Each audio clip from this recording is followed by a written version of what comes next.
Bonjour. Vendredi 17 janvier est une journée pleine de nuances avec des énergies entremêlées. Mais il y aura surtout de belles opportunités si vous savez où concentrer votre attention. La lune en lion, un peu capricieuse, nous encourage à éviter les nouveaux projets et à nous concentrer sur ce qui est déjà en cours. Mais bonne nouvelle, dès qu'elle entre en vierge, un regain de productivité et de clarté nous attend pour l'après-midi. Avec le soleil en Capricorne formant un sextile inspirant avec Neptune en Poisson, l'imagination et la créativité seront au rendez-vous vendredi. C'est une journée parfaite pour visualiser vos rêves ou plonger dans des activités plutôt introspectives. Mais c'est la lune décroissante en Vierge qui va nous jouer des tours puisqu'elle va former un carré avec Jupiter rétrograde en Gémeaux. Donc dans l'après-midi, cela va disperser notre attention. Cela peut donc nous faire perdre une partie de la bonne énergie du matin qui nous avait inspiré des idées. Heureusement, il y a un trigone chanceux entre la Lune et Mercure qui, en toute fin de journée, nous aidera à retrouver un équilibre mental et donc avancer dans nos tâches. En soirée, attention à un sentiment de fatigue ou d'insécurité émotionnelle causé par l'opposition entre la Lune et Vénus en Poisson. Ce sera le moment de se recentrer et de s'accorder un peu de temps pour soi. Couchez-vous tôt, ce sera le plus simple. Après tout, les cartes nous disent que la prochaine journée va être très intéressante et l'astrologie pour le week-end l'est tout autant.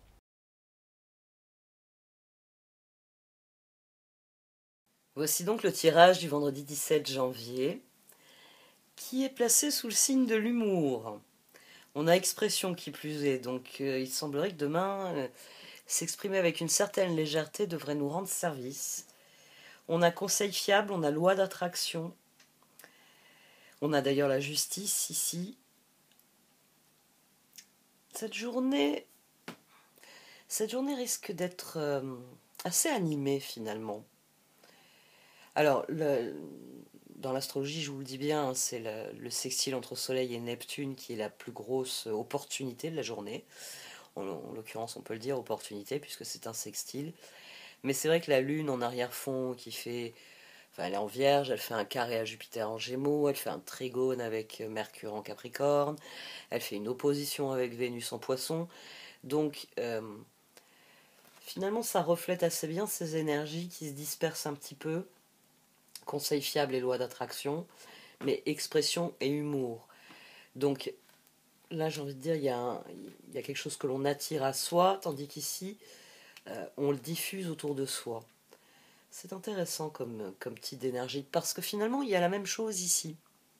On a un 2 de coupe, donc on a un mouvement vers les autres, mais on a aussi un 4 de pentacle, parce qu'il va falloir garder le cap tout au long de la journée. Donc, j'ai envie de dire, il va falloir garder le cap pour attirer ce que l'on désire, il va falloir faire preuve d'une certaine dose de légèreté dans notre rapport aux autres. Et on commence avec une énergie qui est transformatrice d'ailleurs, 8 et 8, 16. On a le 8 de pentacle et le 8 d'épée. Donc on a une tâche à accomplir qui nous donne bien du souci. On a le 4 de pentacle, il va falloir rester concentré sur le 8 de pentacle et faire taire les vilaines petites voix qui nous répètent qu'on n'y arrivera pas, que c'est pas comme ça qu'on fait, que on s'y prend comme un manche, qu'on ferait mieux de ne rien faire, ce serait mieux, etc. etc. Un 8 d'épée sur un 8 de pentacle, c'est du découragement, c'est de la démotivation, c'est de l'auto-sabotage, c'est plein de choses, une paire pareille. Le contraire, 8 d'épée avec le 8 de pentacle dessus, la force du 8 de pentacle a déjà pris le dessus. Là, le 8 d'épée étant devant le 8 de pentacle, sans doute que on a beaucoup de choses à faire, et à plusieurs reprises, on va avoir l'impression qu'on n'en viendra jamais à bout. Parce que le 8 d'épée étant dessus, il faudra vraiment faire attention à à de la procrastination, à tous les mécanismes finalement qui se mettent en route et qui nous sabotent. C'est d'autant plus important que ici, on a un 4 d'épée, un 7 d'épée et un 2 d'épée. Donc on a quelqu'un qui est trahi par sa propre réflexion. Le 7 d'épée ici sur le 4 d'épée, on a quelqu'un qui est trahi par ses réflexions, qui donc a peut-être commencé à... On va dire que le 8 de pentacle, vous avez 8 choses à faire. C'est le matin, je dois commencer par ci, ensuite je dois faire ça, et ainsi de suite. Et bien, ça va être autant d'occasions de se décourager. Et ici, on a quelqu'un qui réfléchit trop et qui se décourage. C'est-à-dire que vous avez fait les 3 premières tâches, puis vous regardez l'heure, vous dites « Oh, j'espérais avoir fini ça avant midi ». Ben non, ben c'est pas grave, vous avez fini avant 13 heures. Relativisez comme ça tout de suite, ne coupez l'herbe sous le pied des doutes, des 8 d'épée, parce que sinon c'est comme ça que vous allez perdre le fil et que vous allez vous retrouver incapable de choisir. 7 d'épée et 2 d'épée, c'est quelqu'un qui est incapable de choisir. Parce que justement sa réflexion l'empêche de réfléchir correctement. C'est peut-être là qu'un conseil fiable peut être, alors peut-être le mien, celui de relativiser immédiatement et de ne pas laisser de fenêtre pour votre esprit, pour votre mental, pour vous dire tu n'y arriveras jamais, mais si vous allez y arriver. Vous allez y arriver. Simplement, il faut avoir confiance, il faut le faire. Il faut peut-être en revenir tout simplement à la loi d'attraction qu'on a ici. 8 de pentacle. Si vous travaillez en direction de vos objectifs, justice 10 de pentacle. Ça, c'est la fin de la journée. Ça nous fait le 21 du monde. Donc à la fin de la journée, pour moi, vous aurez fini tout ce que vous avez à faire. C'est une grosse journée, vous allez avoir du pain sur la planche, mais justice, 10 de pentacle. À la fin de la journée, vous aurez un résultat concret. Vous avez tout fait. C'est ça le résultat concret. C'est formidable. Ne laissez pas ce 8 d'épée se transformer en cette succession ici. Ne laissez pas vos doutes vous faire dire j'y arriverai jamais, j'ai autant d'abandonner, j'ai autant de m'asseoir et de plus jamais rien faire. Non. Là, vous êtes dans la spirale descendante et c'est fini pour vous. Non, il faut rester concentré et c'est d'autant plus important qu'on a le roi d'épée et le fou au centre. Donc à chaque fois que vous avez terminé une tâche et vous devez passer à la suivante, ce roi d'épée, il faut faire table rase, il faut réellement se concentrer sur le nouveau départ. Prochaine étape, étape 4. Alors oui, je dois faire les choses ainsi. Et paf, paf, paf, paf. Et enchaîner pour qu'à la fin de la journée, justice 10 de pentacle. Vous ayez ce sentiment que les choses ont concrètement évolué, qu'il y a un vrai résultat. Le 4 de pentacle insiste bien là-dessus. Il insiste bien sur le fait qu'il va falloir garder le cap, qu'il va falloir rester concentré durant cette journée. D'autant qu'ici, on a le 7 de coupe, le 8 de bâton et le roi d'épée. Donc le roi d'épée est sorti 2 fois. Ici, il décide de prendre un nouveau départ. Ici, les opportunités lui font décider de ce qu'il veut. Vu qu'on a le 2 de coupe en face, il est possible qu'au fur et à mesure de la journée, il y ait des moments où vous réalisiez que certaines tâches, ce serait bien de les faire à 2. Ça irait plus vite. Voilà, il y a toujours des tâches où si l'autre il tient la planche à l'autre bout, vous tenez la planche à ce bout-ci, vous allez aller plus vite pour l'emmener là où il faut l'emmener. Restez pratique toujours dans votre réflexion. C'est ce que je dis à chaque fois. Voilà, à 2, on va aller plus vite. La caisse, on va la bouger plus vite. Tout seul, vous allez la déplacer mètre par mètre, ça va vous prendre la journée. Donc, 2 de coupe, il y a peut-être des moments où ce roi d'épée, quand il est face à certains choix, il va se dire ça, je vais le faire avec quelqu'un.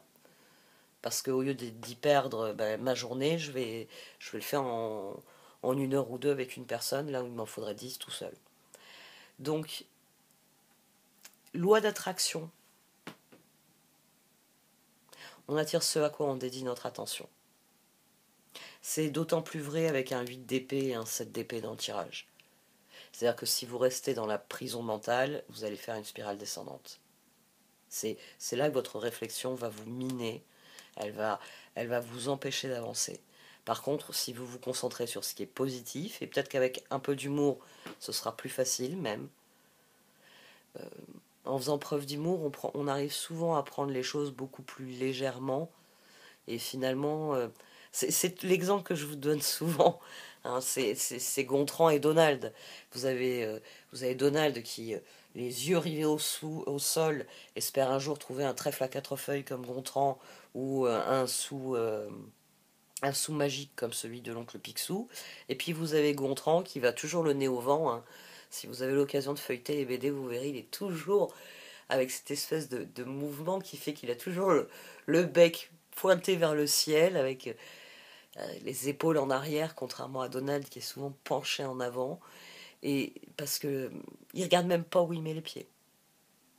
Et je crois que même dans certaines BD, même quand il y a des choses sur lesquelles il faut pas qu'il marche, je crois qu'il y a des BD où bon, Il y a, il y a des BD où c'est Donald qui lui balance quelque chose pour le faire tomber, mais l'image suivante, vous voyez tout d'un coup, je sais pas moi, une planche tomber pile poil avant que Gontran passe, donc au lieu de mettre son pied dans l'objet peu ragoûtant qu'a mis Donald sur son chemin, ben, il marche sur la planche et il franchit, sans même s'en apercevoir, le mauvais coup que lui a fait l'autre. Donc, on attire ce à quoi on dédie notre attention. La légèreté attire la légèreté. La prison mentale va attirer de la rumination, va attirer toutes sortes de réflexions qui nous empêchent de faire les choix qui s'imposent. Et moi ici aussi, je vois un choix avec le roi d'épée. Parce qu'on a un 7 de coupe, même le 8 de bâton, c'est souvent le cas sur les 8 de bâton, on a un phénomène comme ça pour nous montrer l'accélération qui peut être liée à une communication ou qui peut être liée à quelque chose qui s'accélère. Hein. Mais roi d'épée, le roi d'épée est toujours extrêmement stable, il a décidé, il a tranché. Donc il y a très clairement ici un choix qui s'impose à soi. Expression aussi. D'ailleurs, oui, on peut avoir ici aussi un roi d'épée qui décide qu'il ne va penser qu'en termes d'opportunités, qu'il ne va s'exprimer qu'en fonction des opportunités qui se présentent à lui. Loi d'attraction toujours. Donc demain, misez sur la loi d'attraction. Parce que si on se concentre 8 de pentacle sur les résultats qu'on veut obtenir, normalement, justice 10 de pentacle, on les obtient. Ne laissez pas la prison mentale vous enfermer. Et roi d'épée fou, loi d'attraction, humour, ça y est, sachez prendre les choses avec légèreté. Hein. Le fou, c'est aussi le grand spécialiste de ça. Lui, il est comme Gontran, il ne regarde pas où il met les pieds, il avance. Donc, loi d'attraction, visez la lune, vous atterrirez parmi les étoiles, comme le disait Oscar Wilde. C'est en étant, oui, en cultivant un état d'esprit assez détaché, assez joyeux, que vous attirerez plus de joie. Loi d'attraction, les pensées sont des placements qui rapportent des intérêts immédiats. Alors investissez avec sagesse, vous avez le pouvoir de les choisir et de les égrener avec amour, paix et harmonie. À votre demande, nous harmoniserons avec joie vos énergies à celles des plus hautes fréquences. Voilà une journée qui promet vraiment. Alors je vous laisse en profiter, puis vous me direz dans les commentaires si elle était aussi agréable que prévu malgré notre mental qui le matin a un peu tendance à nous dire reste sous la couette, si tu passes la journée c'est sûr, ça va mieux se passer. Non, j'aurai encore plus de choses à faire demain, il faut lui répondre à cette voix-là. Allez, j'arrête. Merci de m'avoir écouté, vous pouvez liker, commenter ou partager cette vidéo. Au revoir.